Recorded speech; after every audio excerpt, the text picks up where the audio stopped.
Welcome back to the Galatasaray show. I'm so happy today that we have Alexey Yaroshevsky on with us. Did I say that right? Almost Yaroshevsky, but yeah, Yaroshevsky. don't worry about it. It's always been a trouble with my last name. Okay.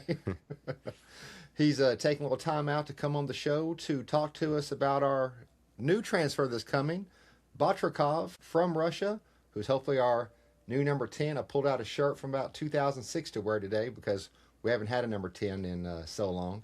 So once again, thank you for joining us today and tell us a little bit about yourself. It's a big pleasure to talk about one of my compatriots moving to your favorite club, and I'm delighted for him. As for myself, my name is Alexey Yaroshevsky. For a number of years, I used to commentate on Russian football to the global audience in English. Unfortunately, that project has been scrapped for now. But it just happens so that I'm probably one of the few go-to guys when it comes to explaining to an English language audience about anything Russian football related. Russian football is not in a great shape right now. It's isolated from the rest of the planet. So obviously, the interest was bigger before. But now, with people like Matvey Safonov joining PSG and hopefully Aleksey Batrakov joining Galatasaray, I'll be having a lot more conversations, about our players. I hope so. I've watched football for a while. I remember when the RSL was a big deal. Oh, yeah, You know, definitely. That did happen. Champions League and all that kind of stuff. So That's true. that'll be my first question. One concern that I keep hearing from Galatasaray fans is that Alexei's only played in the Russian league. He hasn't been tested on the European stage. What would you say to those fans? Fair enough. That is a really solid argument to have right now, since Russian Premier League doesn't have any access to European football on any level, whether it's international or club level, Conference League, Europa League, Champions League. It's all out of the question now for the Russian football. But the Russian Football League is still competitive. It's still being played. There's far less intrigue than maybe some 2 decades ago, when obviously it was not just about winning the title, it was also about getting a coveted European spot, which is now not available to Russian clubs. And since that happened, obviously it's only the fight for the championship, and all the second, third, fourth place clubs, they really don't have anything to fight for, especially when the title is secured by a team 3 or 4 or 5 game weeks before the end of the title race. Sure. Yeah, but the thing is, it is a very difficult actually question, because on the one hand, Russia is losing a great generation of players who cannot really show themselves on a big European level, or international level for that matter. On the other hand, it gives them, those players, especially the young ones, a bit of a push to work harder in order to, I wouldn't say break away from the Russian championship, but to try themselves somewhere else. Because there was a period of time before 2022 when obviously Russian clubs were playing European football, when Russian players, they didn't really feel the competition from the foreign players coming to the Russian Premier League. They felt pretty happy playing at home, which is unlike the situation in the 90s after the Soviet Union collapse, when just about every player wanted to leave the Russian Championship Hmm. and wanted to play anywhere in Europe, whether it's a low-key club somewhere, I don't know, third division of the Belgian league.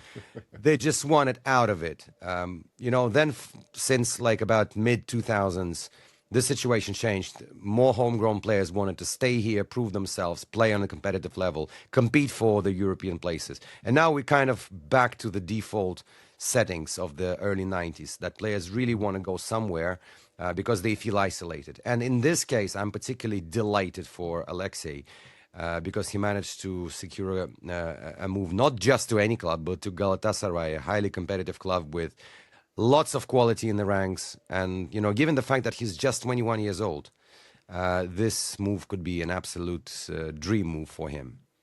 There are a lot of rumors about Bruno Fernandez coming, these types of things.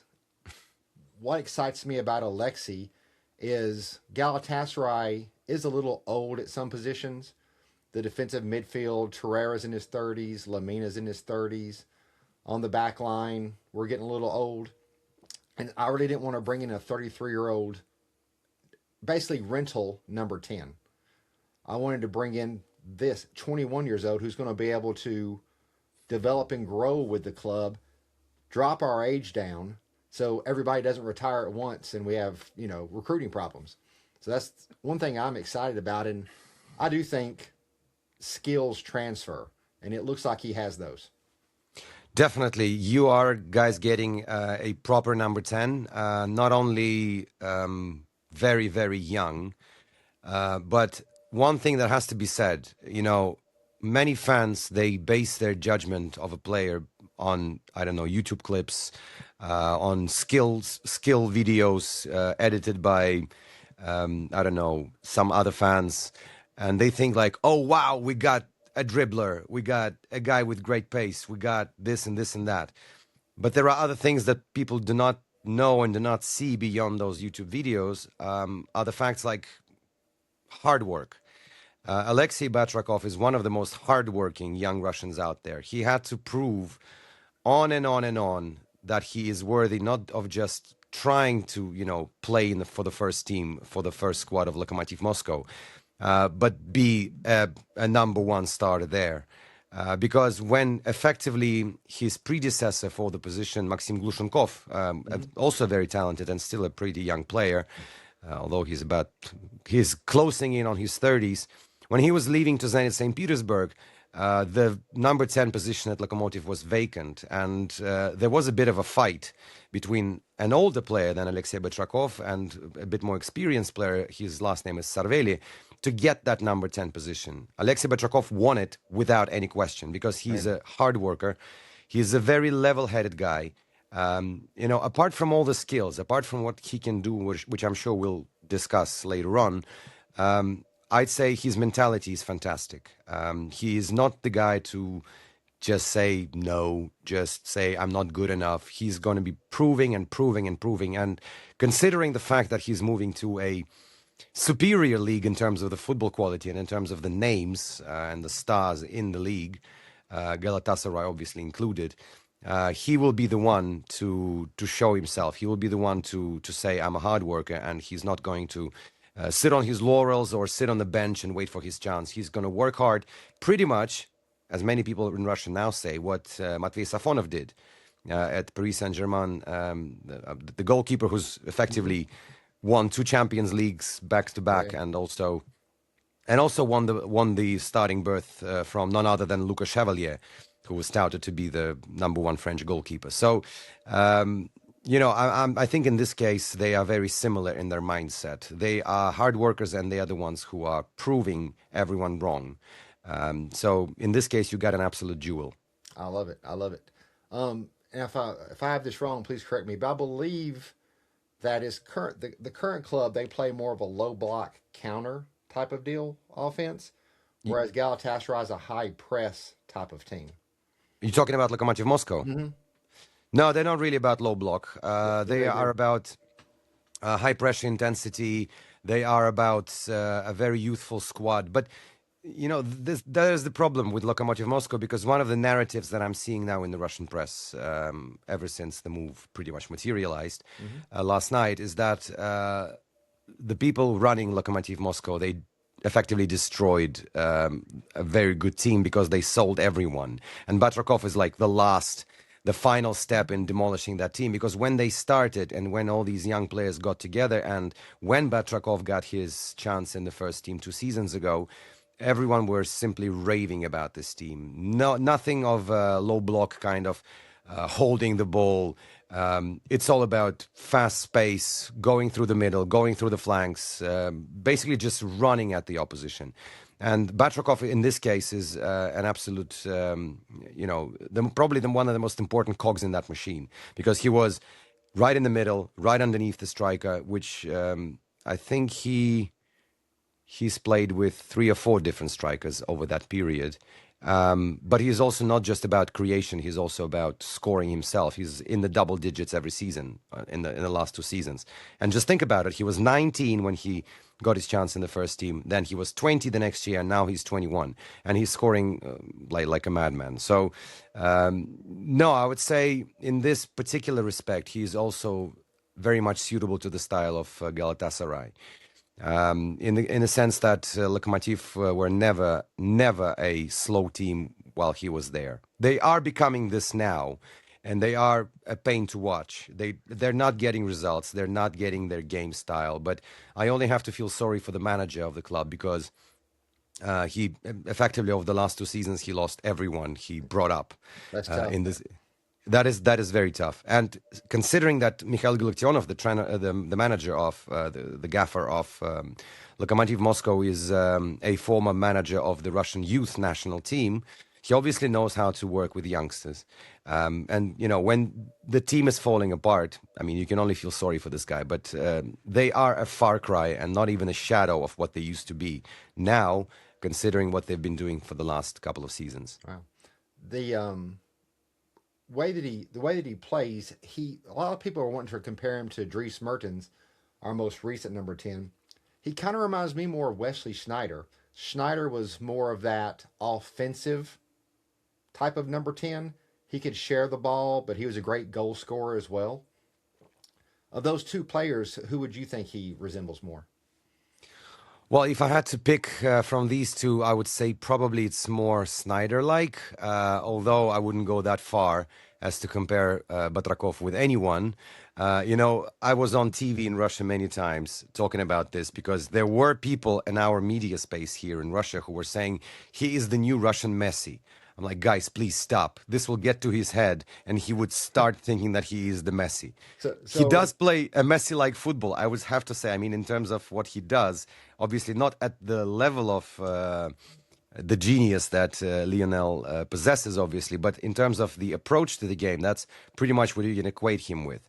But, you know, I'm not a big fan of equating the styles and the players. But if I had to choose between the two, I would say he's more Wesley-like rather than Dries Mertens-like. Perfect. The thing that Galatasaray has been missing, you know, Mertens retired after last season. He's a part-time player the year before. So the whole time we've had Osimhen, we really haven't had an effective, creative person in the midfield to feed him the ball. So this is what's exciting about bringing Batrakov in, is we're going to be able to pair him with one of the top 5 strikers in the world. True. He is not just a great supplier because he can play from the deep. He can play more offensively. He can even go to the flank, but which I'm not sure would be his best position because I think Batrakov is a hardcore number 10. I mean, he has to be in the middle. He has to be underneath a striker or a supposed striker if you want to do it. That last season, him and Vorobyov, the other striker, he also left Lokomotiv Moscow. As I told you, the team is falling apart or being sold apart. Pretty much the same thing happened between him and Vorobyov because Vorobyov was the proper spearhead, proper number 9, and Batrakov fed him a lot of balls and also scored a lot of balls. Again, as I told you, the last couple of seasons in the double digits in terms of the goals scored, over 40 goal involvements over the last 2.5 seasons. That is incredible numbers for a 21-year-old, considering that he came in just so young and he was given his chance by the man who, again, as I've said, knows how to work with the youngsters. But again, this all comes down to his hard work and his... I had a chat with him only once, unfortunately. And, I mean, I teach to students at different universities. I deal with 18, 19 years old, year-olds all the time. But I can tell a very different approach. He's not the kind of guy who would jump at your throat, who would give you explosive quotes. He's very level-headed, very polite, very educated, very eloquent. I can't say about his English language skills, though. I can't even say whether they're high or good enough to communicate with a multinational squad. But obviously there are some of the English-speaking players within Lokomotiv, so I'm sure he knows some language to work with. In any case, I'm sure he's the kind of guy who would even fill that space, would fill that gap if he feels that there is a language barrier in English or Turkish. He will sit down and together with his gorgeous wife and a former player, by the way, a former female football player. So he's married at 21 years old, huh? He's married at 21 years old. Oh, His wow. wife is older. She retired, but she played professional football, female football in Russia for the same club, Oh, wow. Lokomotiv. So that's a beautiful story in itself. So I'm sure Ira will, his wife's name is Ira, she would put him down, give him a textbook, and he will learn the language in no time. I mean, a younger brain obviously is good enough to get something new. I'm not sure you want to ask me about his downsides. So what can you be afraid of in terms of Batrakov? But I can tell you that as well, because he's not ideal as none of us are. Give it to us straight. That's why you're here. Right. The couple of things that Galatasaray fans should be aware of. First of all, Batrakov is pretty lightweight. He is only just above 160 centimeters long, and he's quite short. Let's be honest. Hence the comparison to Messi, essentially, because everyone was talking like he's a shorty, and he's just like Messi. He's short, he's quick, he's agile, and things like that. But I've seen time and time again that against bulky and pacey defenders, there are quite a few within the Russian league. He just basically bounces like off a brick wall. He just runs at them, and considering his physique, it's just it's quite natural that he would just not get past a bulky physical defender, unless he dribbles past him, which is obviously the case on many occasions. The other thing is, at least when it comes to this season, not so sure about the previous two. I think he's got a bit of a problem with the discipline. I think in every single game this season so far, it's not been much. It's only like 4 games in to the Russian Premiership, which for Lokomotiv Moscow all have been pretty dire, both in terms of the result and in terms of the actual game performance. I think in every game, or just about every game, Batrakov got a yellow card, which is a bit of a novelty to his game style, but I think this may be down to the fact that he felt a little bit unsettled, or maybe he felt that he was the only man pushing this team forward or dragging this team forward.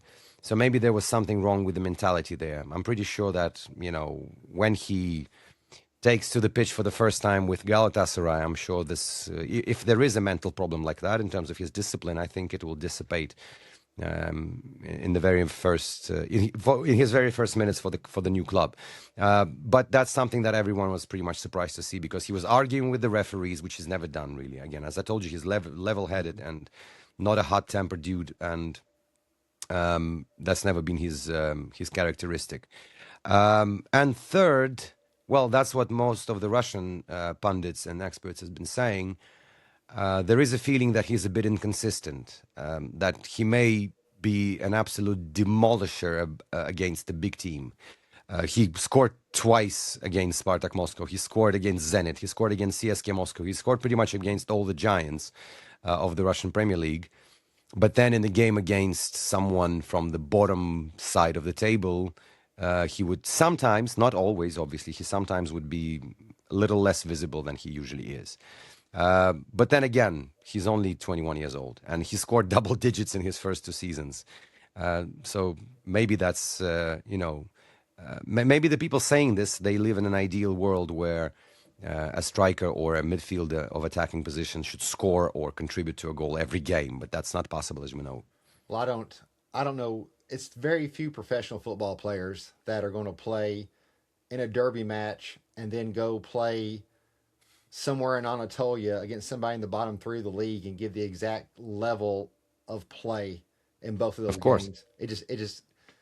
It's tough to do mentally, and it's got to be hard for him being on a team that was good, and then seeing not just his teammates, but his, I'd assume, friends leaving, the quality of play going down, and he's like the last man standing, really the only player who, in his mind, probably thinks he can pull the team and drag them to victory.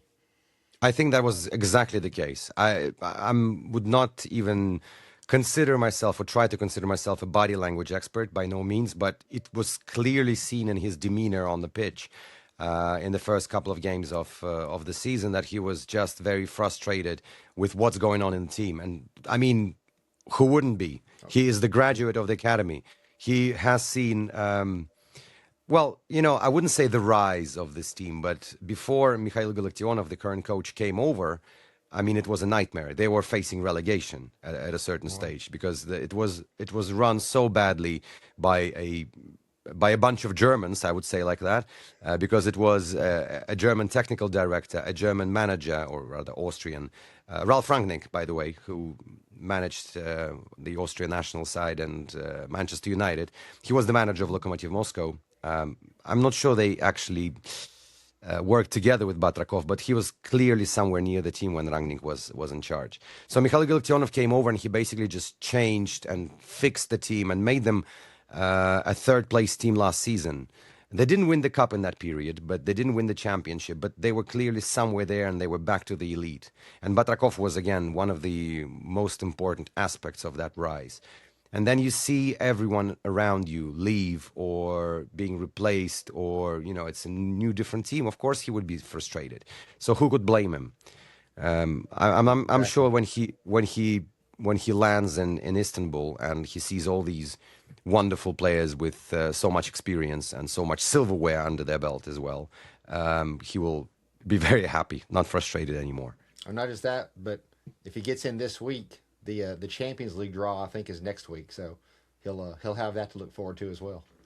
I think that's one of the reasons why he is moving in the first place, because I mean it's fundamental for a player. And the funny thing about Batrakov, and I'm not sure that many of the fans and your viewers would know that, is that he was heavily touted to become a Paris Saint-Germain player last summer. I mean, in the beginning of the summer. We still were trying to figure out what was it all about when PSG won their second Champions League title back-to-back. Almost on the next day or 2 days after, Batrakov posted a picture with the PSG shirt. And considering that Matvei Safonov is playing there and they are obviously teammates within the national team, everyone was like, oh my God, Batrakov is joining PSG. We'll have another Russian player within the best club of Europe, and everyone's so excited. But obviously that was not the case. Maybe there was some discussion or something like that.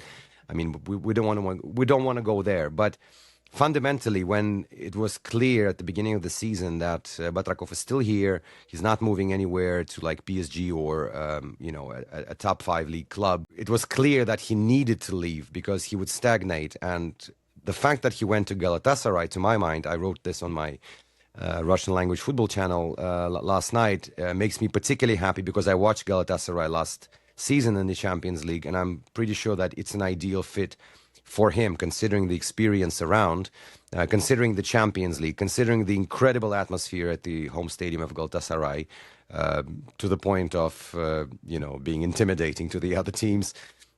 All of that would only make him much better, and the fact that he's a hard worker, it makes me absolutely confident that he will not be scared by the challenge. He will embrace it and turn himself into a big star for this club.